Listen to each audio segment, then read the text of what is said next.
Welcome to Ecclesia Principles, a biblical strategy for believers to engage in God's design for government with Ray Eppard.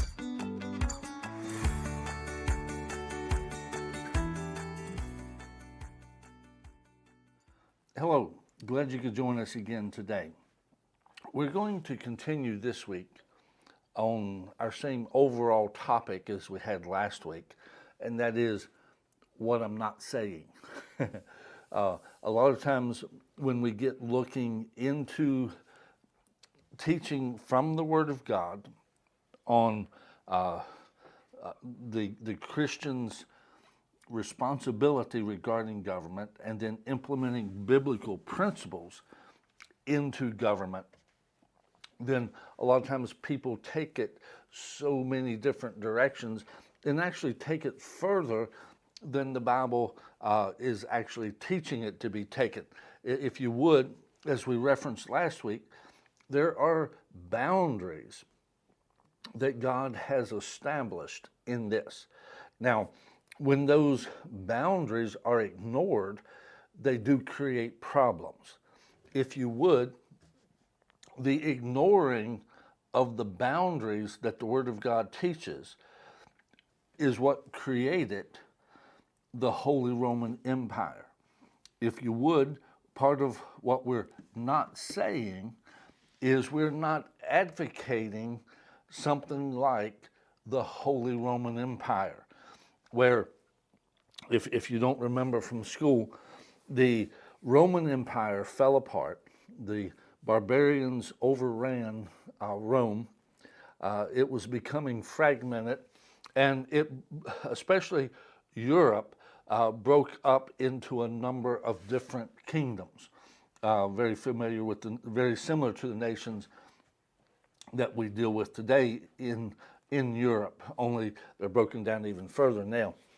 But the Pope in Rome was really the power of Europe. That's why it had the name the Holy Roman Empire. In other words, the Pope largely directed things from Rome. He was not the king over those nations.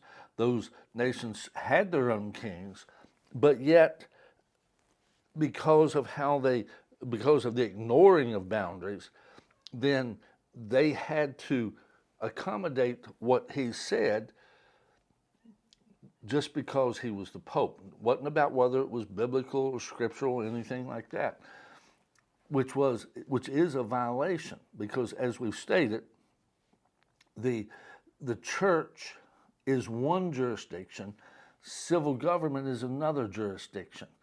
They are separate. They have their boundaries. Those boundaries, if you would, do not overlap. Now, what does overlap is a person in the church can also be in the government. A person in the government can also be in the church. That's not a violation.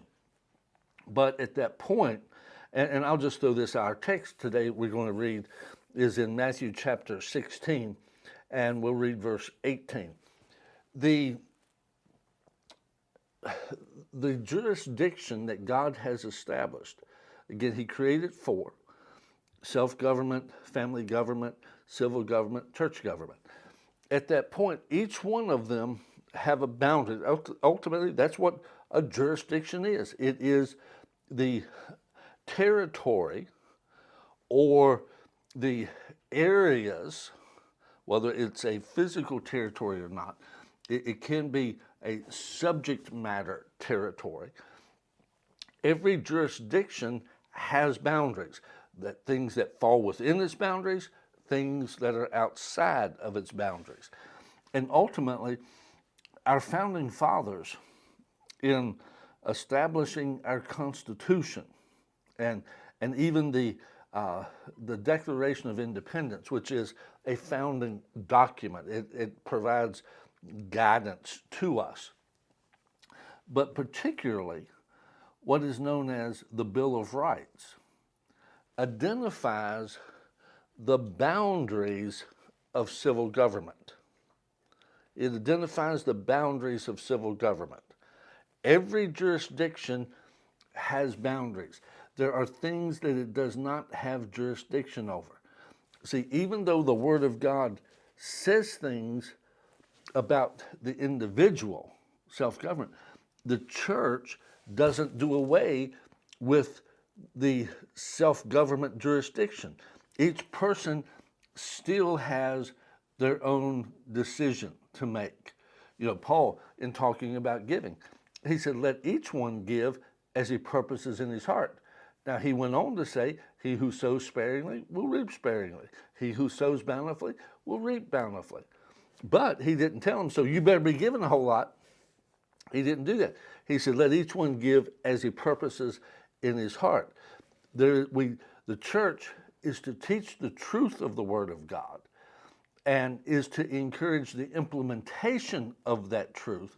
But then individuals in self-government, in family, in civil government have their responsibility and their choice, because it's their jurisdiction, to make that. That's what keeps what we're teaching from being the encouragement of another Holy Roman Empire. Let's go ahead and read Matthew 16:18. And I also say to you that you are Peter, and on this rock I will build my church, and the gates of Hades shall not prevail against it. Now, here, again, the phrase, I will build my church. The word there in the Greek is ecclesia. Now, in all honesty, our English word church does not come from the Greek word ecclesia. It comes from an entirely different Greek word. And that word is actually used a couple times in the Bible. But ecclesia has no English equivalent. If you would, it's like baptism. It's a transliteration. It was brought over from the Greek into the English with just some minor changes and adjustments. You go to an American dictionary, Merriam-Webster's, something like that, and you can look up the word ecclesia, and you will see that it has a definition in there. It has been transliterated. It has been carried over from Greek into English. And in all honesty, one day I had decided to do a study of the etymology of the word church. I wanted to see what all it went through from ecclesia to church. Well, lo and behold, when I looked up the etymology of church, that's when I found out it came from a different Greek word.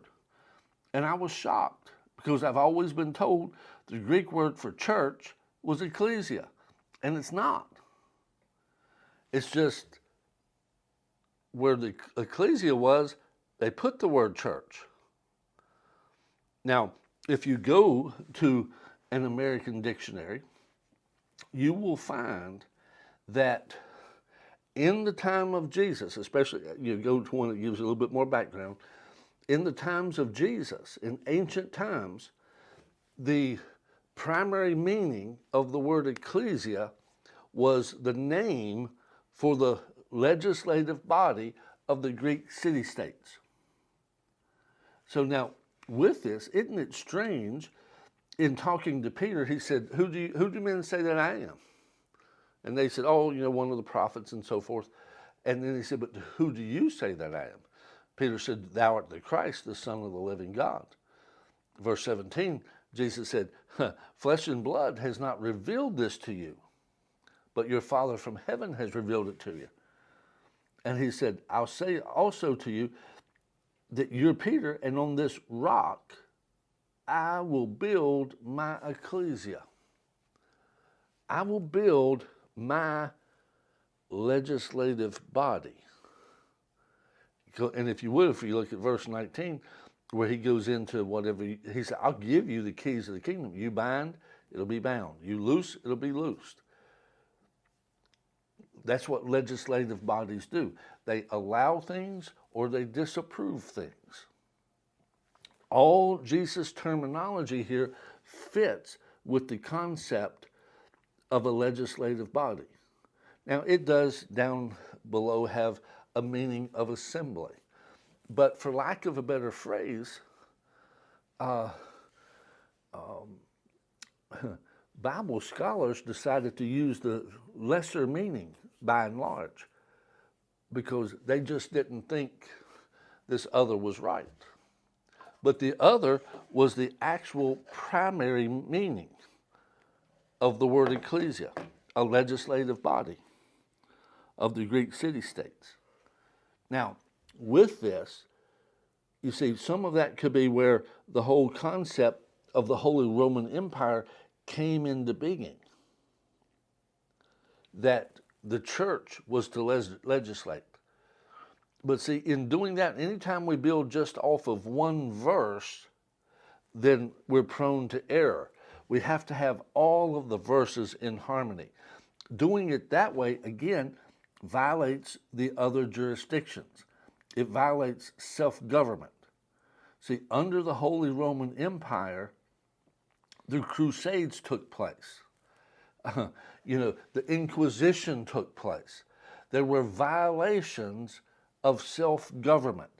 There were violations of family government. There were violations of civil government because it wasn't recognizing the, as Romans 13:1 says, the authorities that God had established, plural authorities. God has established those four: self-government, family government, civil government, church government. He's established all four of them. All four of them have to be recognized.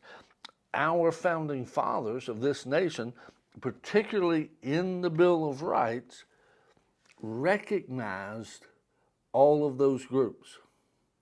And recognized, and basically the Bill of Rights is stating that the civil government does not have jurisdiction over these other governments, over self-government, over family government, over church government. First Amendment, Congress shall make no law. Why would you make a statement like that? That statement means civil government, Congress, has no jurisdiction over the subject of faith. Can't establish it, can't prohibit it. That's the bottom line. Well, nowadays they're just trying to prohibit it, saying, well, they're trying to prohibit it, saying, well, anything we allow, we're establishing. No, you're really just supposed to stay out of it. Just supposed to stay out of it. Can't establish it, can't forbid it. Because it's not under its jurisdiction.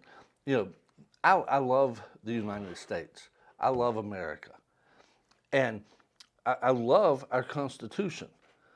Now, not because of just, I'm patriotic. No, but they did a great job on the fundamental principles, Amendments 1 through 10, of establishing a biblical basis for life in America. Now, with that, again, we as Christians, because the basis of our government is biblical, we don't have to violate the laws of our land to practice our faith. But nowadays, people are ignoring the Constitution and are prohibiting people from exercising their faith. Anyway, we'll get into this more tomorrow. God bless you. On our Ray Eppard pages. This program was brought to you by Victory Worship Center and World Outreach. Services Sunday 9 o'clock and 11 o'clock, 200 Hammond Lane, Stanton, Virginia.